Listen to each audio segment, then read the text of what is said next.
Good morning to all. നമ്മൾ ഇന്ന് ഈ വീഡിയോയിൽ ഡിസ്കസ് ചെയ്യുന്നത് +1 ഫിസിക്സ് ടെക്സ്റ്റ് ബുക്കിലെ രണ്ടാമത്തെ ചാപ്റ്ററായ motion in a straight line എന്നതിലെ ചില ഇമ്പോർട്ടൻറ്റ് ടോപ്പിക്കുകളാണ്. അതിന് നമ്മൾ ഇതിന് മുന്നിലുള്ള വീഡിയോയിൽ ഡിസ്റ്റൻസും ഡിസ്പ്ലേസ്മെൻറ്റും തമ്മിലുള്ള ഡിഫറൻസ് എന്തൊക്കെയാണെന്ന് പറഞ്ഞിരുന്നു. ഇനി നമ്മൾ അടുത്ത ഒരു ടേമിലേക്ക് പോവുകയാണ്, വെലോസിറ്റി.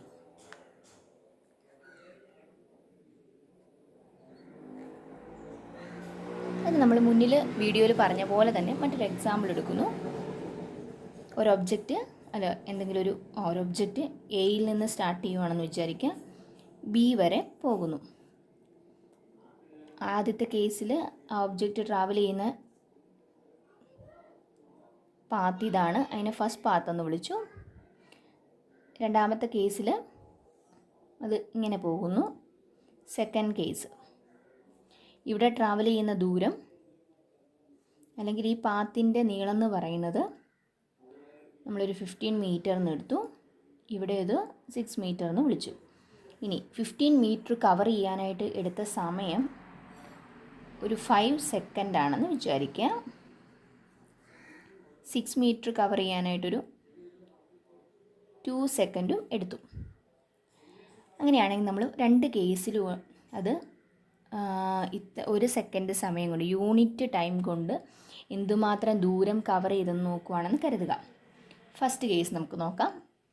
ഫസ്റ്റ് കേസിൽ യൂണിറ്റ് ടൈം കൊണ്ട് 1 സെക്കൻഡ് സമയം കൊണ്ട്, അതായത് 5 സെക്കൻഡ് സമയം കൊണ്ട് ട്രാവൽ ചെയ്ത ദൂരം 15 മീറ്റർ ആണെന്ന് പറഞ്ഞിട്ടുണ്ട്. അങ്ങനെയാണെങ്കിൽ 1 സെക്കൻഡ് സമയം കൊണ്ട് ട്രാവൽ ചെയ്ത ദൂരം എങ്ങനെ കണ്ടുപിടിക്കാൻ പറ്റും? 15/5 ചെയ്താൽ മതി. അപ്പോൾ എന്ത് കിട്ടും? 3 എന്ന് കിട്ടി. മനസ്സിലായോ? ഇവിടെ എന്താ ചെയ്തത്? ഡിസ്റ്റൻസ് ബൈ ടൈം ചെയ്തു. ഇതൊരു കേസ്. സെക്കൻഡ് കേസ് നോക്കാം.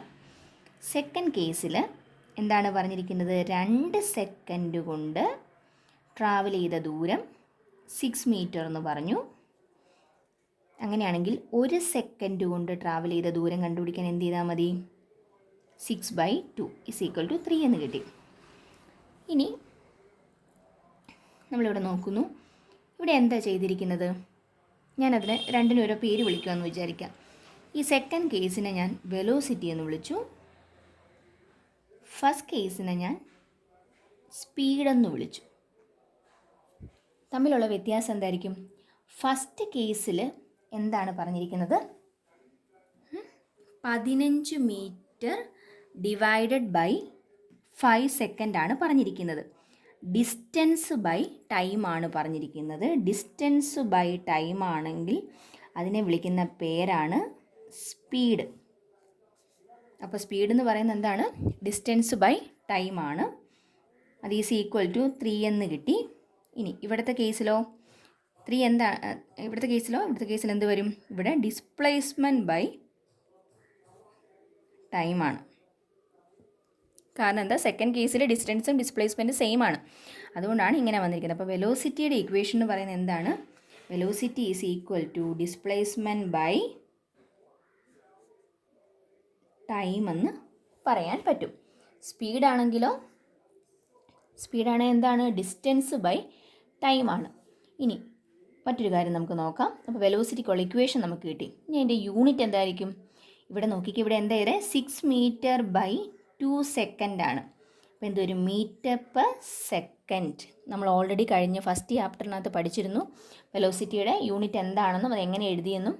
അപ്പോൾ ഇവിടെ നോക്കുക, അതിൻ്റെ യൂണിറ്റ് എന്ത് വന്നു? Unit = metre per second. SI യൂണിറ്റാണ് ഈ പറയുന്നത് കേട്ടോ. ഇനി നമുക്ക് അടുത്തൊരു കാര്യം നോക്കാം. ഇതിലെ ഡിസ്പ്ലേസ്മെൻറ്റ് എന്ന് പറയുന്നൊരു സ്കെയിലാർ ക്വാണ്ടിറ്റി ആണോ വെക്റ്റർ ക്വാണ്ടിറ്റി ആണോ? അതൊരു വെക്റ്റർ ക്വാണ്ടിറ്റി ആണെന്ന് നമ്മൾ മുന്നിലുള്ള വീഡിയോയിൽ പറഞ്ഞിരുന്നു. അങ്ങനെയാണെങ്കിൽ വെക്റ്റർ ബൈ ടൈം എന്താണ്? ഒരു സ്കെയിലാർ ക്വാണ്ടിറ്റിയാണ്. വെക്റ്റർ ബൈ സ്കെയിലാർ ചെയ്യുമ്പോൾ കിട്ടുന്നത് എന്തായിരിക്കും? ഒരു വെക്റ്റർ ക്വാണ്ടിറ്റി തന്നെയായിരിക്കും കിട്ടുന്നത്. So velocity is A vector quantity. Velocity ഒരു വെക്റ്റർ ക്വാണ്ടിറ്റി ആണെന്ന് പറയാം. ഇനി ഈ കേസ് നോക്കിയാൽ സ്പീഡാണെങ്കിലോ, സ്പീഡിൻ്റെ ഇക്വേഷൻ കിട്ടി. ഡിസ്റ്റൻസ് ബൈ ടൈമാണ്. യൂണിറ്റ് എന്ത് തന്നെ വരും? മീറ്റർ പെർ സെക്കൻഡ് തന്നെ വരും. പക്ഷേ അതൊരു സ്കെയിലാർ ആണോ വെക്റ്റർ ആണോ? അവിടെ നോക്കുക, ഡിസ്റ്റൻസ് സ്കെയിലാർ ക്വാണ്ടിറ്റി ആണെന്ന് നമ്മൾ പറഞ്ഞു. അപ്പോൾ ഒരു സ്കെയിലാർ ബൈ എന്താണ്? ഒരു സ്കെയിലാർ ക്വാണ്ടിറ്റി തന്നെ വന്നു. അപ്പോൾ കിട്ടുന്ന ഉത്തരവ് എന്ത് തന്നെയായിരിക്കും? സ്കെയിലാർ തന്നെ ആയിരിക്കും. അപ്പോൾ സ്പീഡും വെലോസിറ്റിയും തമ്മിലുള്ള ഡിഫറൻസ് മനസ്സിലായോ? വെലോസിറ്റി ആണെങ്കിൽ ഡിസ്പ്ലേസ്മെൻറ്റ് ബൈ ടൈമാണ്, എന്നാൽ സ്പീഡ് എന്ന് പറയുന്നത് ഡിസ്റ്റൻസ് ബൈ ടൈമാണ്. രണ്ടിൻ്റെ യൂണിറ്റ് മീറ്റർ പെർ സെക്കൻഡ് തന്നെയാണ്. എന്നാൽ velocity is A vector quantity, but speed is A scalar quantity. ഇനി നമുക്ക് അടുത്തതായിട്ട് നോക്കേണ്ടത്, ഇപ്പോൾ ഒരു നമ്മളൊരു വേറൊരു സിറ്റുവേഷൻ എടുക്കും. അതിന് മുമ്പായിട്ട് വേറൊരു ഇക്വേഷൻ പറഞ്ഞോട്ടെ. ഇവിടെ ഇപ്പോൾ ഈ ഡിസ്പ്ലേസ്മെൻറ്റ് നമ്മൾ നേരത്തെ അങ്ങനെ ഒന്ന് റെപ്രസെൻറ്റ് ചെയ്ത് കാണിച്ചതാണ്. ടി ഈസ് ഈക്വൽ ടു 0 ടൈമിലുള്ള പൊസിഷനെ എക്സ് ഓഫ് 0 എന്ന് വിളിച്ചു. ഒരു പർട്ടിക്കുലർ ടൈം ടി കഴിഞ്ഞ് കഴിയുമ്പോൾ ഉള്ള പൊസിഷനെ എക്സ് ഓഫ് ടി എന്ന് വിളിച്ചെന്ന് കരുതുക. അങ്ങനെയാണ് ഡിസ്പ്ലേസ്മെൻറ്റ് എന്തായിരിക്കും? X of t minus x of 0 divided by t എന്ന് കിട്ടി. അപ്പോൾ ഈ ഇക്വേഷനും കൂടി ഒന്ന്